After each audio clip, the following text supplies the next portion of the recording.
नमस्कार। स्पॉटलाइट हरियाणा के एक और एपिसोड में आपका स्वागत है। मैं हूं वैशाली चौधरी। इस एपिसोड में हम बात करेंगे हरियाणा के सड़कों की। सड़कें जो हमें अपनी मंजिल तक पहुंचाने का काम तो करती ही हैं, साथ ही रोजगार के नए अवसर भी पैदा करती हैं, यानी हमारे लिए वो खुशहाली का रास्ता भी होती हैं।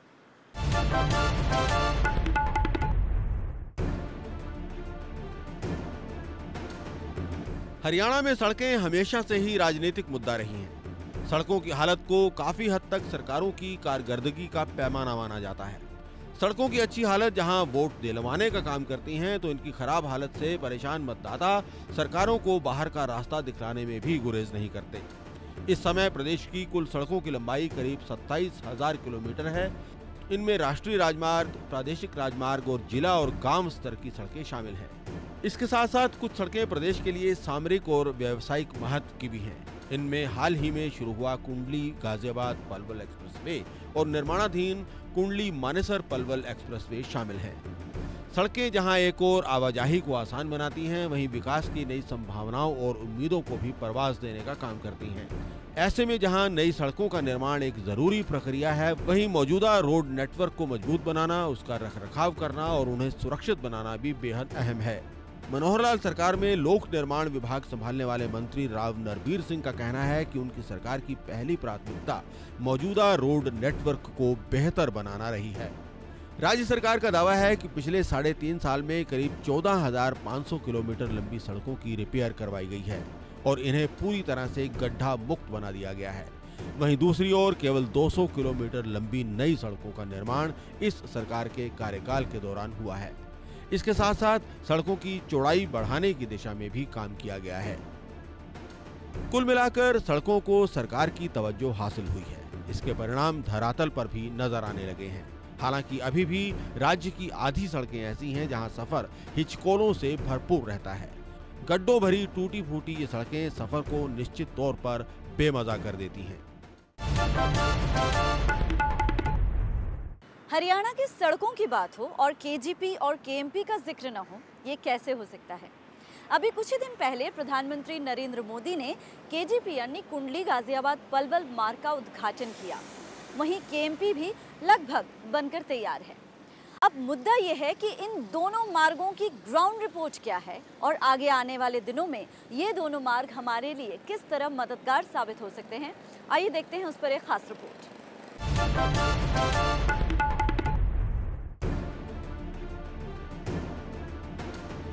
केजीपी एक्सप्रेसवे और केएमपी एक्सप्रेसवे को अगर प्रदेश की सबसे महत्वपूर्ण और महत्वाकांक्षी सड़क परियोजनाएं कहा जाए तो गलत नहीं होगा।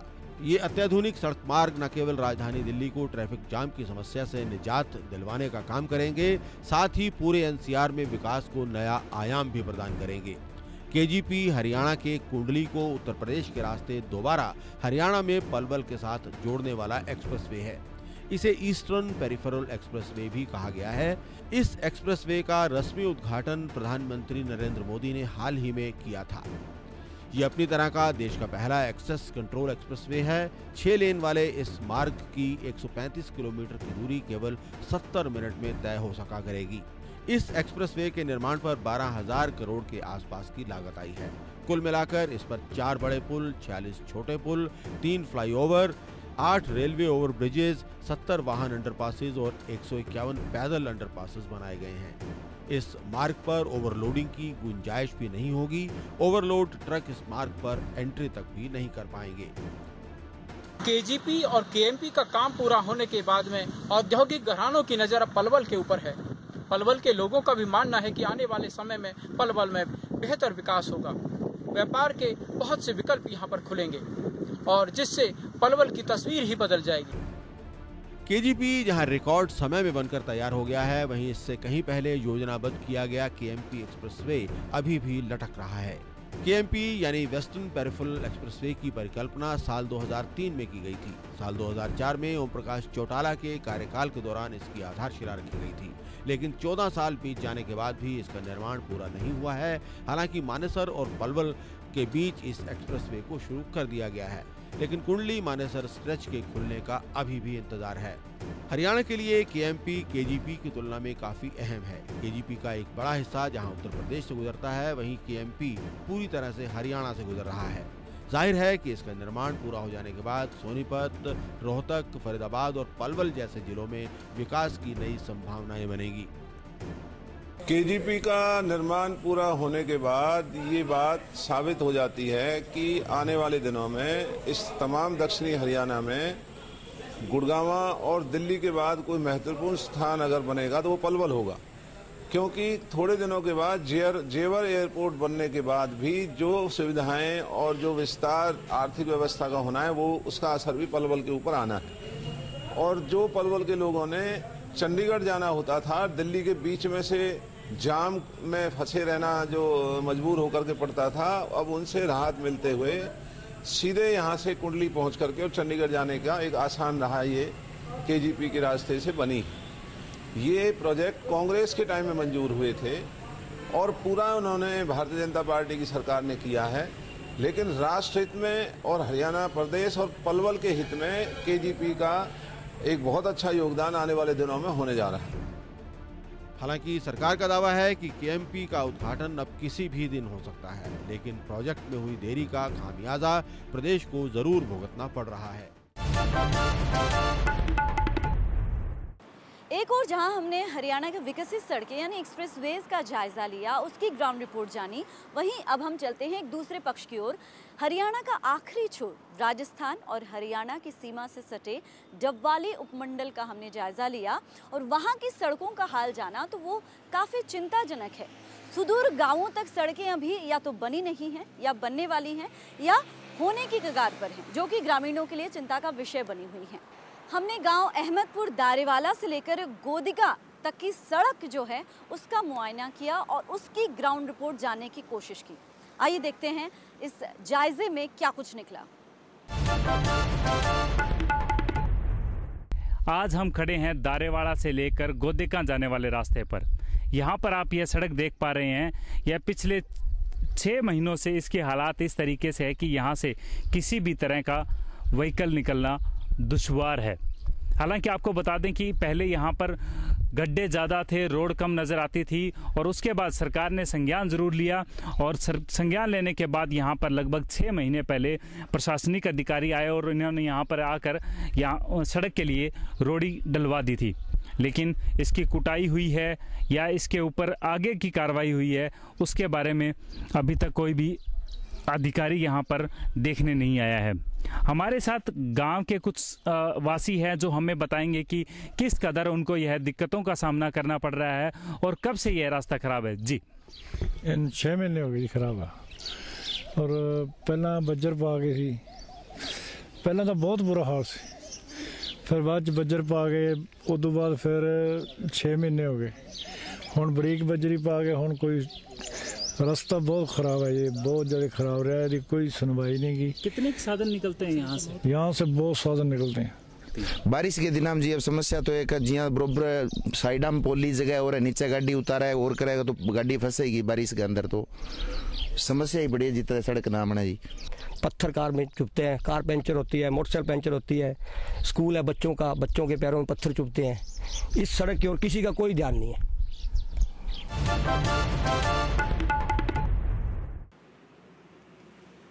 वक्त है एक और छोटे से ब्रेक का। ब्रेक के बाद हरियाणा के इन्हीं सड़कों और इसकी तमाम योजनाओं पर हम बात करेंगे प्रदेश के लोक निर्माण मंत्री राव नरवीर सिंह के साथ। आप बने रहिए हमारे साथ। तो ब्रेक के बाद स्वागत है आपका स्पॉटलाइट हरियाणा में। ब्रेक के बाद हम हाजिर हैं प्रदेश के लोक निर्माण मंत्री राव नरवीर सिंह के पास और हरियाणा की सड़कों पर उनसे हम बात करेंगे कि सरकार की योजनाएं क्या हैं। सबसे पहले हम उनका स्वागत करते हैं। राव नरवीर जी, बहुत बहुत स्वागत है। शुक्रिया जी। तो जो हमारा आज का मुद्दा है वो यही है कि प्रदेश की सड़कें, उनका हाल और उनके विकास के लिए क्या कुछ किया जा रहा है। तो पहले ये बताइए कि अभी फिलहाल सरकार, चूंकि विभाग आपके अंतर्गत आता है, तो अभी सरकार की योजनाएं क्या हैं? जो पुरानी सड़कें हैं उनकी मरम्मत की जाए या कुछ नई सड़कें बनाई जाए, क्या कुछ प्लान है आपका? 2014 में जब भारतीय जनता पार्टी की सरकार हरियाणा प्रदेश में बनी उस समय हरियाणा प्रदेश में सड़कों की उतनी अच्छी स्थिति नहीं थी जितनी आज है। तो हमने ये सोचा कि पहले जो सड़कें ख़राब है उनको रिपेयर किया जाए, नई सड़कें नहीं बनाई जाएं। तो हमने 2-3 साल तक पुरानी सड़कों को रिपेयर किया और जो 3 गांव से ज़्यादा जोड़ थी उन सड़कों को हमने चौड़ा किया। 12 फुट की सड़कें होती थी PWD की, और जिस ज़माने में ये सड़कें बनी उस ज़माने में ट्रैफिक कम था, इसलिए आवागमन का साधन ठीक हो जाता था। आज के दिन इतनी ट्रैफिक हो गया तो जब तक 2 गाड़ी आमने सामने से नहीं निकलेंगी सड़कें टूट जाती थी। तो इसलिए हमने तकरीबन सड़कों को जितनी भी नई रिपेयर कर रहे हैं उनको 18 फुट बना रहे हैं, जो 3 गाँवों को जोड़ती हैं। और हमने निष्पक्षता के आधार पर पहली बार हरियाणा प्रदेश में सड़कों की वीडियोग्राफी करके, चाहे हमारे उस विधानसभा क्षेत्र में विधायक भी नहीं थे तब भी हमने उन सड़कों को प्राथमिकता के तौर पर उनको रिपेयर किया। आज हरियाणा में तकरीबन सड़कें ठीक है। मैं ये तो नहीं मानता कि सभी एकदम पूरी ठीक हो गई 100%, लेकिन फिर भी पिछली सरकारों से आज के इन 3-3.5 साल के समय में हरियाणा में आम व्यक्ति ये कहने लगा कि सड़कों की दशा सुधरी है। ठीक है सर, 7 सड़कें ऐसी थी जिनको नेशनल हाईवे किए जाने का प्लान था, तो उनकी जो प्रगति वो कहाँ तक पहुँची? हमारे टाइम में बहुत सी सड़कें नेशनल हाईवे अब डिक्लेयर माननीय गडकरी जी ने की हैं। बहुत सी सड़कों पर काम चल रहा है। और मैं तो एक बात स्टेज पर भी कहता हूं कि जैसे रिलायंस ने एक नारा दिया था जब अपना मोबाइल इंट्रोड्यूस किया कि दुनिया मेरी मुट्ठी में, और मैं ये कह सकता हूं जो सारे नेशनल हाईवे और हमारी सरकार का टर्म पूरा होगा इस 5 साल का, तो हमें एक स्थान से दूसरे स्थान पर जाने में जो जहां आज 8 घंटे लगते थे 4 घंटे में वो सफ़र पूरा करेंगे। हम कह सकते हैं कि आम लोग कहेंगे आज हरियाणा मेरी मुट्ठी। जी, लेकिन सर जहां आप कह रहे हैं कि टाइम कम लगता है, वक्त कम लगता है, सड़कें बहुत अच्छी बन रही है, लेकिन सर शिकायतें ये भी हैं लोगों की कि जगह जगह गड्ढे हैं बहुत, मतलब हाईवेज पर तो बहुत बुरा हाल है। तो उन गड्ढों को भरने के लिए सर हरपथ स्कीम की बात थी। हरपथ स्कीम चालू हो चुकी है। हमने 2-3 टेंडर करने थे लेकिन किसी कारणवश नहीं हो पाए। मेरे को उम्मीद है कि महीने 1.5 महीने वे टेंडर हो जाएंगे और फिर इस पर काम भी शुरू हो जाएगा। डिपार्टमेंट के तौर पर हम गड्ढे भरते हैं और बरसात से पहले और सर्दियों से पहले गड्ढे भरते हैं, लेकिन फिर बीच में गड्ढे हो जाते हैं। इसमें इस प्रकार की बहुत सी शिकायत हो रही है। निकट भविष्य में इन शिकायतों का निवारण हम जल्दी करने जा रहे हैं। जी जी, गुड़गांव में जो जाम की समस्या है कहीं न कहीं उसका ताल्लुक जो है वो सड़कों की वजह से ही है, क्योंकि अभी उस तरह से प्लानिंग वहाँ पर जिस तरह से योजनाएं बनी उस तरह से सिरे नहीं चढ़ी। नहीं, पिछले सालों की बनिस्पत इस साल आप देखेंगे कि गुड़गांव में 4 अंडरपास हमने तैयार कर दिए, 5 बल्कि। एक हीरोंडा चौक तैयार हो गया, राजीव चौक, इफ्को चौक, सिग्नेचर टावर, महाराणा प्रताप चौक। उसके बाद भी जाम तो लग उसके बाद भी कुछ लग रहा है, लेकिन हम साइड वे वगैरह निकाल रहे हैं। कुछ और अंडरपास बनाने की योजना है। गुड़गांव में GMDA का गठन हो चुका है, GMDA स्कीम बना रही है और 1.5 साल में आपको गुड़गांव जाम से मुक्त दिखाई देगा मिलेगा। जी जी, एक जो सड़कें बनाने में जो सबसे बड़ी दिक्कत आ रही है, जैसे कि ऐसे सुनने में भी आई है, तमाम बाइट्स जो आती हैं उसमें भी, कि ज़मीन अधिग्रहण का जो मुद्दा है ये एक बहुत बड़ा हर्डल है किसी हाईवे को विस्तार करने में। तो उसको आप किस तरह से हैंडल कर रहे हैं? हरियाणा सरकार तो ज़मीन अखबार कर नहीं देगी। नेशनल हाईवे जहाँ जहाँ करता है ज़मीन अपनी नेशनल हाईवे बनाता है वहाँ अखबार करता है। हमने ई-भूमि पोर्टल पर जहाँ लोग कुछ चाहते हैं वो मांगा ई-भूमि पोर्टल पर कि भाई आप अपनी ज़मीन दे दो, वहाँ हम बना देंगे। लेकिन फिर भी यदि मार्केट रेट पर लोग ज़मीन देना चाहे तो वहाँ सरकार सड़क बनाने को तैयार है। जी, और सर नॉर्थ साउथ कॉरिडोर एक बहुत अहम और एक कह सकते हैं कि लॉन्ग अवेटेड कॉरिडोर है, जिसके बारे में सबको आस है कि उसका क्या होने वाला है, तो उसकी स्टेटस हम जानना चाहेंगे सर। KMP KGP बन के तैयार हो चुका और KMP आधा बन के तैयार होगा। मानेसर से पलवल तक 2016 5 अप्रैल को माननीय गडकरी जी ने उसका उद्घाटन किया था। और जो मानेसर से कुंडली तक का है, मुझे पूरी आशा है कि 15 जुलाई से पहले हम उसका उद्घाटन करवा देंगे। और ये KMP KGP चालू होने के बाद जो NCR का एक अहम क्षेत्र है, इसमें प्रदूषण से बहुत भारी मुक्ति मिलने जा रही है। सर एक चीज़ है कि KGP जो है वो बाद में शुरू हुआ, पहले ख़त्म हो गया, जबकि ये कुंडली मानेसर पलवल वाला जो है वो अभी तक उसका काम चल रहा है। नहीं, ऐसी बात नहीं, लेकिन KMP के ऊपर पहले एक कॉन्ट्रैक्टर था, उसका आर्बिट्रेटर नियुक्त था। हम सुप्रीम कोर्ट तक गए, सुप्रीम कोर्ट ने फैसला किया कि आप इसको बना लो। आर्बिट्रेटर नियुक्त हो चुका, उसका जो फैसला होगा वो बाद में माना जाएगा। तब हमने ये काम शुरू किया। इसलिए ये नहीं कह सकते कि KGP का पहले से बाद में शुरू, हमारा पहले शुरू। हमारा काम बाद में शुरू हुआ और हमारे 1 महीने के बाद समाप्त हो जाए, काम बन तैयार हो जाए। यानी बहुत जल्दी उसको भी हम खत्म, जुलाई के 15 जुलाई तक हम उसका उद्घाटन कर देंगे। अरे वाह, क्या बात है। अब हम टोल्स के मुद्दे पर आते हैं। ये जो टोल प्लाजाज पर लंबी लंबी लाइनें लगती हैं, अभी कुछ दिन पहले फरीदाबाद में आपके मंत्री विपुल गोयल ने एक टोल प्लाजा को फ्री करवा दिया क्योंकि वो घंटों खड़े रहे वहाँ पर और उसको उनका कुछ निदान नहीं हो रहा था, तो उन्होंने उस प्लाजा को ही फ्री करा दिया एक पर्टिकुलर दायरे के बाद, एक लिमिट के बाद। तो इन टोल प्लाजाज की जो समस्याएं घंटों जाम में फंसे होने की, उसके निदान के लिए, उसको मिटाने के लिए सरकार की योजनाएं क्या हैं, आप क्या सोचते हैं? ये तकरीबन टोल पे ज़्यादा दिक्कत नेशनल हाईवे पर आती है। माननीय गडकरी जी इसके बारे में एक योजना बना रहे हैं, एक चिप भी निकाल रहे हैं कि सारे देश में एक ही चिप काम कर जाए और अकाउंट से पैसे कटते रहें। लेकिन कई बार ऐसा देखने में आता है जहाँ हम टोल टैक्स पर वो चिप लगाते हैं और वहाँ पर भी दूसरी गाड़ियाँ आ जाती हैं। ट्रैफिक सेंस ना होने की वजह से ज़्यादा दिक्कतें आती हैं। विदेशों में भी हमने बहुत सफ़र किया और कभी भी दिक्कत नहीं होती, लेकिन यहाँ ख़ास तौर से भारत में और हरियाणा में लोग जिस लाइन में चलने होते हैं, ट्रक वाले ट्रक की लाइन में नहीं चलते, कार वाले कार की लाइन में चलते, इसलिए ज़्यादा दिक्कत आती है। लेकिन सबको चिप मिल जाएगी एक अपने रजिस्ट्रेशन के साथ, तो मेरा ये मानना है कि इसमें बहुत सुविधा होने जा रही है। Sir, national highways urban areas में तो नेशनल हाईवेज़ का बहुत अच्छा है, मेंटेनेंस भी होती है, कहीं ना कहीं देखरेख भी हो रही है, लेकिन जब हम रूरल एरियाज़ की तरफ जाते हैं, सुदूर ग्रामीण इलाकों की तरफ, देहात की तरफ, तो वहाँ पर अव्यवस्था अभी भी देखने को मिलती है। इतनी बात नहीं, पहले से तो ज़्यादा फर्क हुआ है। नहीं, फ़र्क तो पड़ा है सर, लेकिन पहले के कंपैरिजन के मुकाबले अगर हम आज के उसमें देखें, आज के परिप्रेक्ष्य में, तो अभी भी सुदूर इलाकों में अनछुई जगह पड़ी हुई हैं जहाँ पर काम होना बहुत बाकी है।